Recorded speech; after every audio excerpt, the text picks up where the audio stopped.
అందరికీ నమస్కారం అండి. వెల్కమ్ టు మై ఛానల్ జై గురుదత్త ఎస్విఎస్. ఈరోజు చందమామ కథల్లో 16 అనాల స్నేహం అనే చక్కని చందమామ కథ నుండి విందాం. అత్తవారింటికి కొత్తగా కాపురానికి వచ్చిన అమల ఇల్లంతా ఒకసారి తిరిగి చూసి తన అదృష్టాన్ని తానే నమ్మలేకపోయింది. లంకంత ఇల్లు, ఇంటి నిండా నౌకరులు. ఈ జరిగిందంతా ఆమెకు ఒక కలలా తోచింది. దాదాపు 3 నెలల క్రితం ఆమె ఒకనాటి సాయంత్రం ఏటి నుంచి నీటి బిందుతో ఇంటికి తిరిగి వస్తున్నది. దారిలో ఒక అందమైన యువకుడు ఎదురుపడి ఆమె కేసి 1-2 క్షణాలు పరీక్షగా చూసి, మరేం అనుకోకు, నా పేరు సుదర్శనం, నీ పేరు ఏమిటి, ఇల్లెక్కడా అని అడిగాడు. అపరిచితుడు ఇలా పలకరించేసరికి అమల బెదిరిపోతూనే అతడి ప్రశ్నలకు జవాబు చెప్పి గబగబా ఇంటికి వెళ్ళిపోయింది. ఆ తరువాత 10 రోజులకు సుదర్శనం తల్లిని వెంట పెట్టుకుని అమల వాళ్ళ ఇంటికి వచ్చాడు. అసలు విషయం ఆమెకు అప్పుడు తెలిసింది. లోగడ సుదర్శనం ఆమెను ఏటి దగ్గర పలకరించిన రోజున తల్లిదండ్రులతో కలిసి ఆ గ్రామంలో ఒక అమ్మాయిని చూడవచ్చాడు. ఆ అమ్మాయి తండ్రి సుదర్శనం తండ్రికి మంచి స్నేహితుడు. అతిగా అలంకరించుకుని దురుసుగా ఎబ్బెట్టుగా మాట్లాడిన ఆ అమ్మాయి సుదర్శనానికి నచ్చలేదు. తండ్రి కోపగించుకుని ముందుగా బయలుదేరి తమ ఊరు వెళ్ళిపోయాడు. కొంచెం వెనక్గా ప్రయాణమైన సుదర్శనానికి ఏటి నుంచి నీరు తెస్తున్న అమల దారిలో తారసపడింది. అమల సవితి తల్లి అమల అదృష్టానికి చాలా బాధపడిపోయింది. అయితే ఇరుగు పొరుగు వాళ్ళ వల్ల నానా మాటలు అనిపించుకోవలసి వస్తుందని ఈ పెళ్ళికి ఒప్పుకున్నది. అమల అత్తవారింటికి వస్తూనే ఈ పెళ్ళి తన మామగారికి ఏమాత్రం ఇష్టం లేదని తెలుసుకున్నది. ఆయనకు కట్నం గురించి చింత లేదు. కొడుకు తన స్నేహితుడి కూతురిని కాదన్నాడన్నదే బాధ. ఆమె ఒకనాడు భర్తతో, నాకు స్నేహితుడంటూ ఉన్న ఒక్కరు ఈ ఊళ్ళోనే ఉన్నారు, ఆయన ఒక్కసారి ఆయన చూడాలి, ఇది ఎన్నేళ్లుగానో మనసులో ఉన్న కోరిక అన్నది. సుదర్శనం ఆశ్చర్యపోతూ, నీకు ఈ ఊళ్ళో స్నేహితుడా, ఎవరాయినా అని అడిగాడు. అంత ఆశ్చర్యపోకండి, నా స్నేహితుడు కదా ఇది అంటూ అమల జరిగిందంతా చెప్పింది. అమల పుట్టగానే తల్లిపోయింది. తండ్రి మరొక పెళ్లి చేసుకున్నాడు. సవతి తల్లి అమలను రాచి రంపాన పెట్టేది. 10 ఏళ్ళు కూడా నిండని అమల చేత ఇంటి చాకరీ అంతా చేయించేది. బడికి వెళ్ళనిచ్చేది కాదు. ఇలా ఉండగా సవితి తల్లి తమ్ముడు పెళ్ళి నిశ్చయమైనది. ఆమె 10 రోజులు ముందుగానే పెళ్ళికి ప్రయాణమైపోతూ ఇంటి గదులన్నీ తాళం పెట్టి ముందు గదిలో కుంపటి సంచిలో కొంత బియ్యం అమల కోసం ఉంచింది. నేను 10 రోజుల్లో తిరిగి వస్తాను, నేను ఇచ్చే ఈ 20 అనాలతో మజ్జిగ ఆకుకూరలు కొనుక్కుని మహారాణిలా వండుకు తిను అంటూ ఆమె అమల చేతిలో 20 అనాలు పెట్టి పిల్లలు భర్తతో వెళ్ళిపోయింది. అమల తండ్రి రెండో భార్య చేతిలో కీలుబొమ్మ. అయితే అమల 2 పూటలకు సరిపడా వంట చేసుకుని పగలు భోజనం కాగానే కిటికీ ముందు కూర్చుని వీధిలోకి చూస్తూ కాలం గడిపేది. ఇలా ఒంటరిగా ఉండటం ఆమెకు బెంగగా పుట్టించేది. ఒకనాటి మధ్యాహ్నం వేళ ఒంటి మీద కట్టుపంచ మాత్రమే ఉన్న ఒక ఆయన వీధిలో నిలబడి దారిన పోయే వాళ్ళ కేసి చేతులు చాచి, గ్రహణం అని సముద్ర స్నానానికి వచ్చాను, బట్టలు ఒడ్డున పెట్టి స్నానం చేస్తూ ఉండగా వాటిని ఎవరో ఎత్తుకుపోయారు. మా ఊరు వెళ్ళేందుకు బాడుగా బండిలో రేవి చేరి అక్కడ పడవెక్కాలి. ఇందుకు మొత్తం 10 అనాలు అవసరం. సాయం చేస్తే ఆ డబ్బు మా నౌకరు చేత వెంటనే పంపుతాను అని దీనంగా అడగసాగాడు. కానీ ఎవరూ అతడికి సాయం చేయలేదు. తల పక్కకు తిప్పుకొని వెళ్ళిపోసాగాడు. ఇది చూసి అమలకు చాలా జాలి కలిగింది. ఆమె గుమ్మం దాకా వెళ్ళి అతన్ని కేకవేసి పిలిచి దగ్గరికి రాగానే 16 అనాల మాట, సరే భోజనం చేసావా అని అడిగింది. ముందు మా ఊరు వెళ్ళిపోవాలి పాప, నీ పేరేమిటి అని అడిగాడు అతను. అమల తన పేరు చెప్పి, నేను 16 అనాలు ఇస్తాను, ముందు భోజనం చెయ్యి అని రాత్రికని దాచిన అన్నంలో మజ్జిగ వేసి అతడికి భోజనం పెట్టింది. అతను భోజనం చేసి రకరకాల కథలు కబుర్లు చెప్పి అమలను బాగా దీవించాడు, నవ్వించాడు. ఇంతకు మీ ఊరేదో చెప్పావు కాదు అన్నది అమల. నీ ఊరే అమలాపురం అంటూ నవ్వాడు అతను. అతను పైన కప్పుకోవడానికి తన తెల్ల పరికిని ఇచ్చింది అమల. చిరుగులు కనబడకుండా ఆ పరికిని కప్పుకుని అతను, ఇదే ఆదితో మా ఊరు నుంచి నీకు పట్టు పరికిని కుట్టించి పంపుతాను అన్నాడు. అమల ఇచ్చిన 16 అణాలు పుచ్చుకుంటున్నప్పుడు అతని చేతులు వణికాయి, కళ్ళలో నీళ్లు తిరిగాయి. పాప, ఒకవేళ ఏనాడైనా మా ఊరు రావటం జరిగితే మా ఇంటికి తప్పకుండా రా. ఈ వయసులో నీకు అర్థమవుతుందో లేదో కానీ కష్టంలో ఆదుకున్న వాళ్ళే నిజమైన స్నేహితులు. చిన్న కాగితం ఇచ్చావంటే నా చిరునామా రాస్తాను అని అమల ఇచ్చిన కాగితం మీద తన ఊరు పేరు రాసి ఇచ్చి వెళ్ళిపోయాడు. చదువురాని అమల ఆ కాగితాన్ని బట్టల అడుగున భద్రంగా దాచుకున్నది. 2 రోజుల తర్వాత ఒక మనిషి పట్టుపరికిని 100 రూపాయలు తెచ్చి అమలకి ఇచ్చి, అమలాపురం వచ్చినప్పుడు తమ ఇంటికి తప్పకుండా రమ్మని బాబుగారు చెప్పమన్నారు అన్నాడు. ఆ 100 రూపాయల్లో 12 అణాల ఖర్చు అయ్యేసరికి అమల సౌతి తల్లి తిరిగి వచ్చేసింది. ఆమె సంగతి తెలుసుకుని అమల దగ్గర నుంచి మిగిలిన డబ్బు తీసుకున్నది. ఇది జరిగిన 2 నెలలకు అమల తండ్రి హఠాత్తుగా జబ్బు చేసి చనిపోయాడు. అయితే సవతి తల్లి పుట్టిల్లు దూరంగా ఉన్న ఒక పల్లె గ్రామం.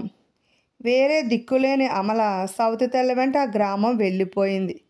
భర్తకు అమల ఇదంతా చెప్పి, పెళ్ళి నిశ్చయానికి ముందు మీది అమలాపురం అని తెలిసి నాకు చాలా సంతోషం కలిగింది. తండ్రి ప్రేమ ఎలా ఉంటుందో ఆయన వల్ల తెలిసి వచ్చింది అన్నది. అంతా బాగానే ఉంది. మరి ఆయన పేరు, ఇల్లు ఎక్కడో తెలియాలి కదా. నీకు చదువు రాకపోవడం ఎంత ఇబ్బందో చూసావా? ఆ స్నేహితుడు ఇచ్చిపోయిన కాగితం ఇటు తీసుకురా అన్నాడు సుదర్శనం. అమల పెట్టె అడుగున పట్టుపరికిణిలో దాచిపెట్టిన కాగితం తీసి భర్తకి ఇచ్చింది. సుదర్శనం అది చదివి పెద్దగా చిటిక వేసి, నీ చిన్ననాటి స్నేహితుడు మరెవరో కాదు, మా నాన్నే అన్నాడు. అమల నిర్ఘాంతపోయింది. వయసు పెరగడంతో పాటు ముఖంలో వచ్చిన మార్పులకు తోడుగా తల అంతా తెల్లబడిపోవడంతో ఆమె తన చిన్ననాటి స్నేహితుడిని గుర్తించలేకపోయింది. సుదర్శనం తండ్రిని పిలిచి కాగితం చూపించి, దీన్ని గుర్తుపట్టగలవా నాన్న అని అడిగాడు.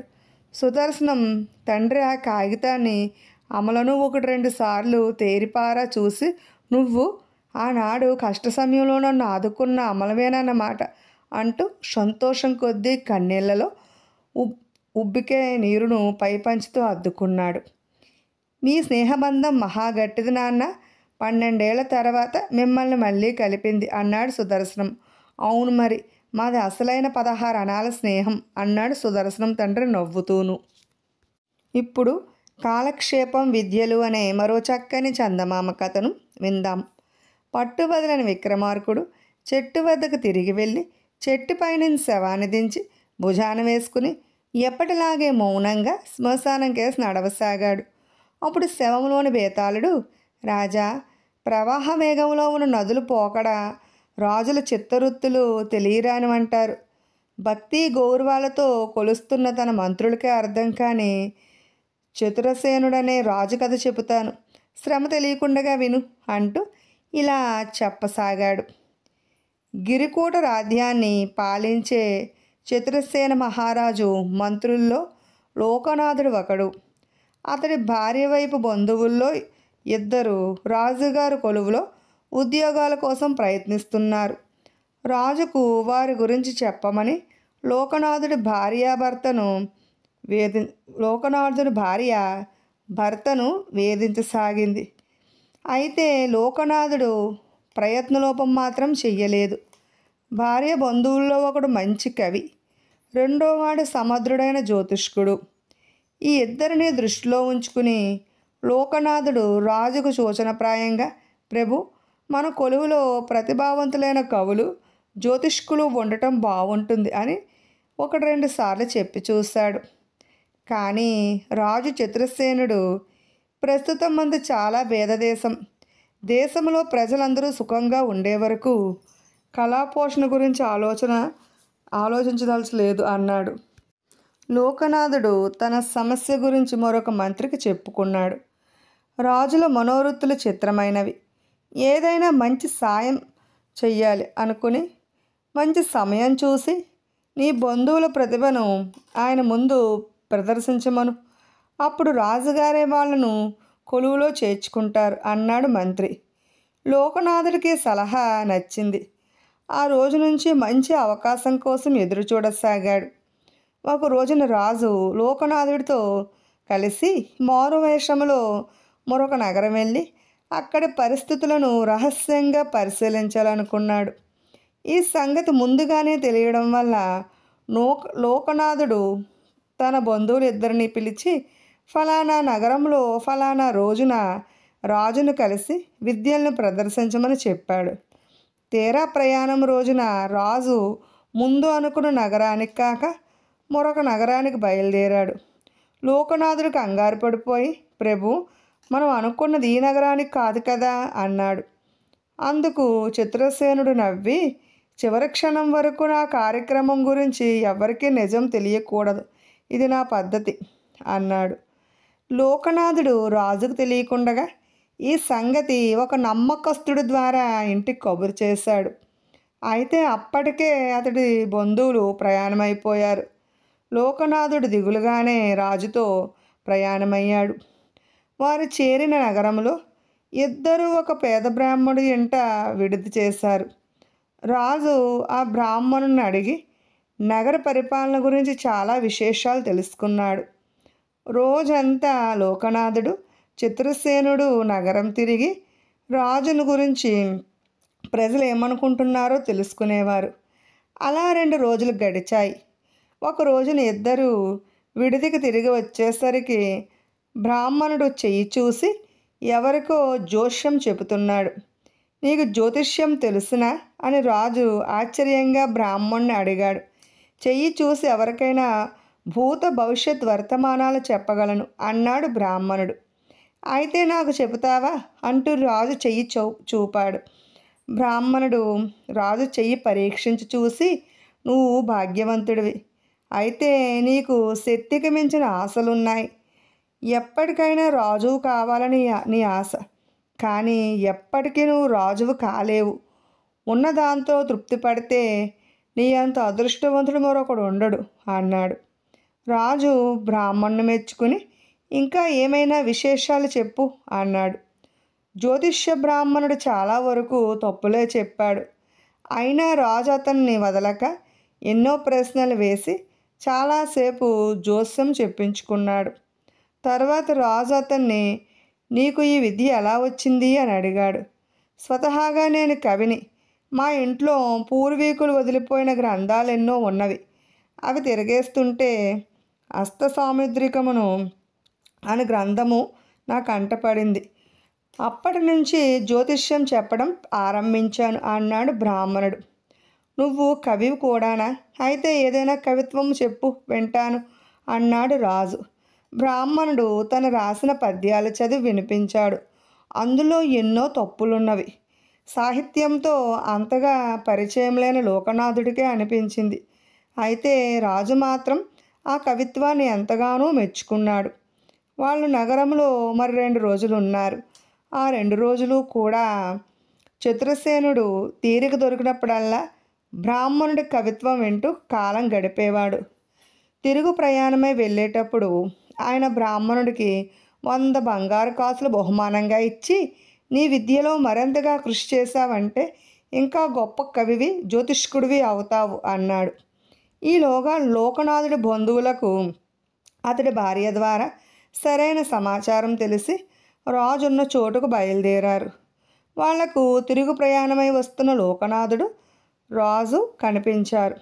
లోకనాథుడు ఎలాంటి మారువేషంలో ఉండేది ముందే తెలుసు కనుక వాళ్ళు తమ బంధువులను సులభంగా గుర్తించారు. ఇక ప్రక్కన ఉన్నది రాజు చిత్రసేనుడు. జ్యోతిష్కుడు చతుర్సేనుడితో ముఖం చూసి, మనిషి 3 తరాలు అటు ఇటు సర్వం చెప్పగలను. ఈ మహామనిషి మారువేషంలో ఉన్న ఏ మహారాజు అయి ఉండాలి అన్నాడు. ఆ వెంటనే కవి, అలా అయితే ఆ మహారాజును కీర్తిస్తూ నేను ఒక పద్యం చదవక తప్పదు అంటూ ఒక పద్యం చదివాడు. లోకనాథుడు రాజుతో, వీళ్ళు అసాధారణమైన పండితుల్లా ఉన్నారు ప్రభు, తమ కొలువులోకి రప్పించుకుంటే బాగుంటుంది కదా అన్నాడు. చతుర్సేనుడు చిరాగ్గా, వీళ్ళు గొప్ప పండితులైనందుకు అని ఉంటారా అని నాకు సందేహం లేదు అంటూ ప్రయాణం సాగించాడు. బేతాళుడు ఈ కథ చెప్పి, రాజా, చతురసేనుడి ప్రవర్తన అసందర్భంగా కనిపించడం లేదా?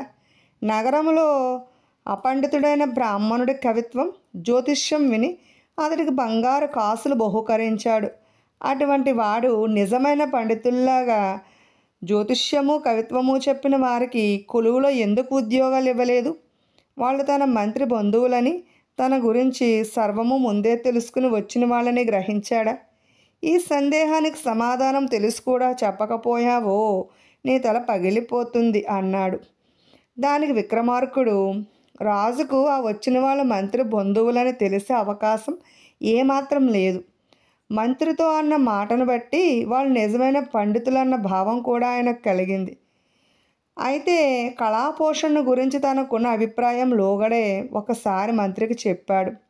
తమది బీదదేశం, ముందు ప్రజల సుఖం చూశాకే కళాపోషణ విషయం ఆలోచించాలని. ఇక రాజు విడిది చేసిన ఇంటి బ్రాహ్మణుడి కవిత్వం, జ్యోతిష్యం గురించి బ్రాహ్మణుడికి ఆ రెండిట్లో ఏ ఒక్కదానిలోనూ పాండిత్యం లేదు. అయితే రాజు అతన్ని మెచ్చుకోవడానికి కారణం ఏమిటంటే, నగరంలో ఆయనకు అంతకన్నా వినోద కాలక్షేపానికి మరెక్కడ అవకాశం లేకుండా పోవడం అన్నాడు. రాజుకి విధంగా మౌనభంగం కలగగానే బేతాళుడి శవంతో సహా మాయమే తిరిగి మళ్ళీ చెట్టెక్కేశాడు.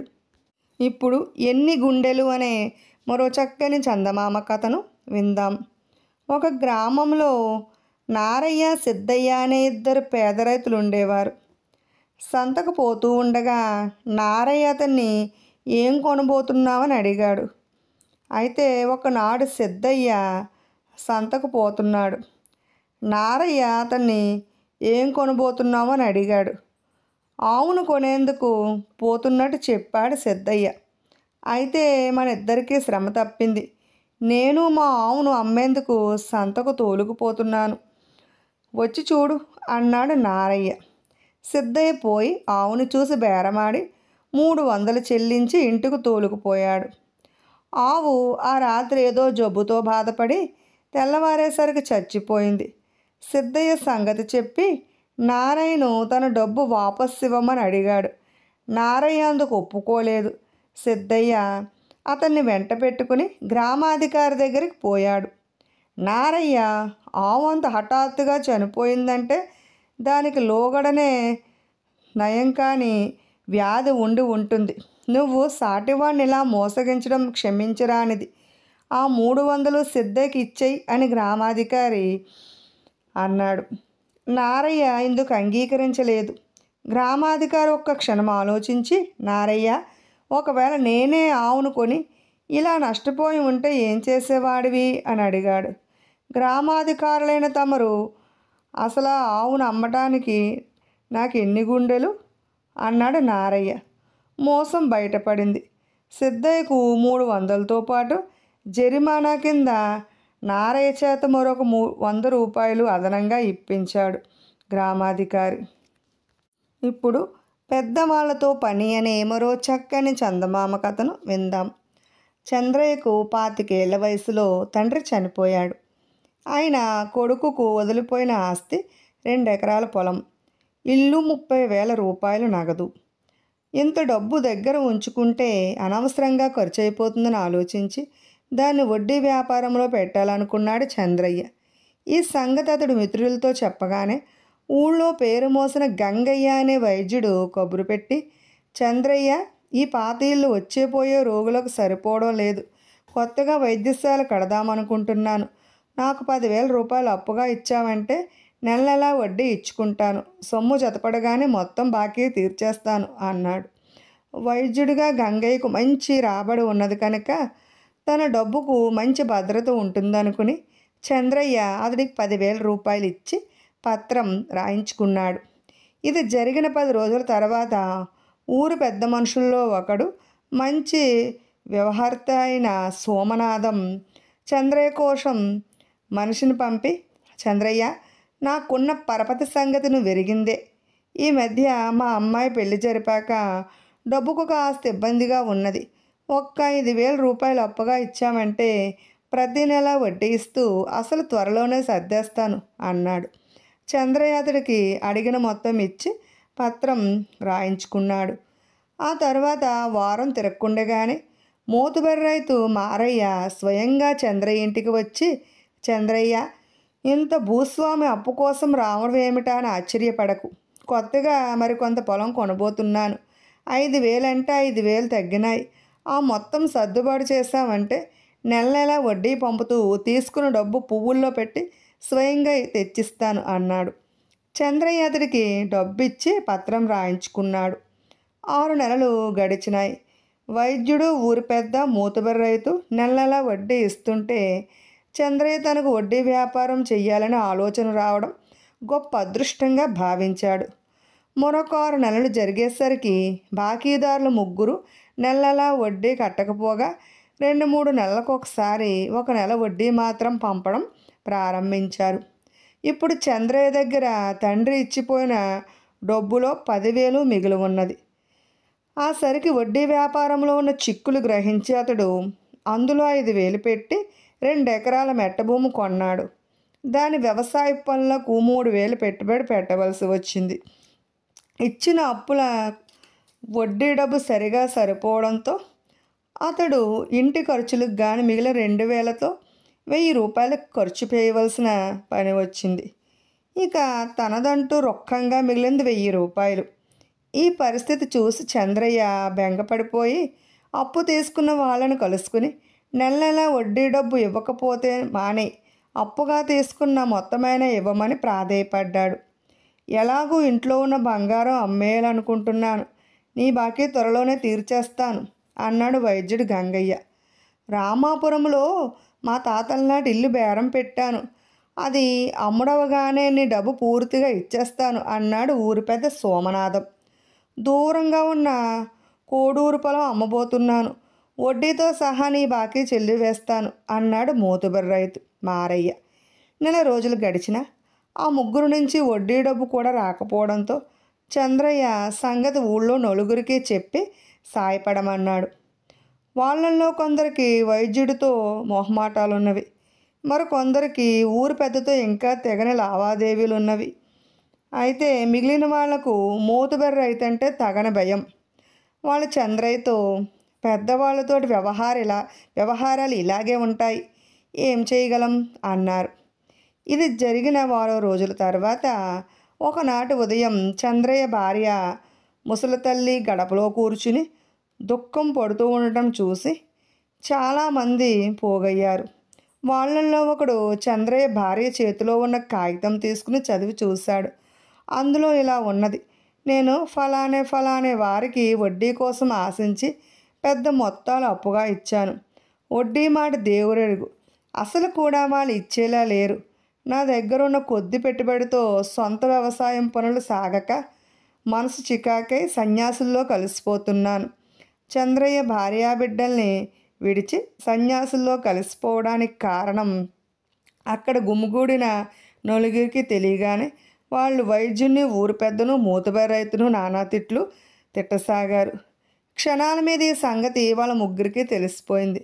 ఊళ్ళో తమ పరువు ప్రతిష్టలు కాపాడుకునేందుకు వాళ్ళు ఆ సాయంత్రమే చంద్రయ్య ఇంటికి వచ్చి వడ్డీతో సహా అసలు బాకీ మొత్తం చెల్లించి పత్రాలు తీసుకుపోయారు.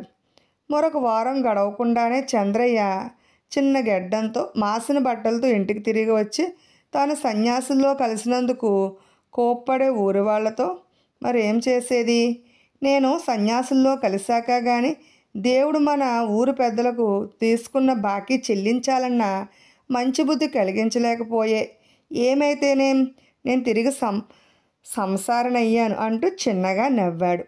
విన్నారు కదండి. ఇటువంటి మరెన్నో చక్కని చందమామ కథలను వినాలనుకుంటే ఫస్ట్ మా ఛానల్ని సబ్స్క్రైబ్ చేసుకోండి, బెల్ ఐకాన్ క్లిక్ చేయండి. మేము చేసిన వీడియోస్ నోటిఫికేషన్ కోసం ప్రక్కనే ఉన్న బెల్ ఐకాన్ క్లిక్ చేయండి. అలాగే లైక్ చేయండి, షేర్ చేయండి, కామెంట్ కూడా చేయండి. Thanks for watching.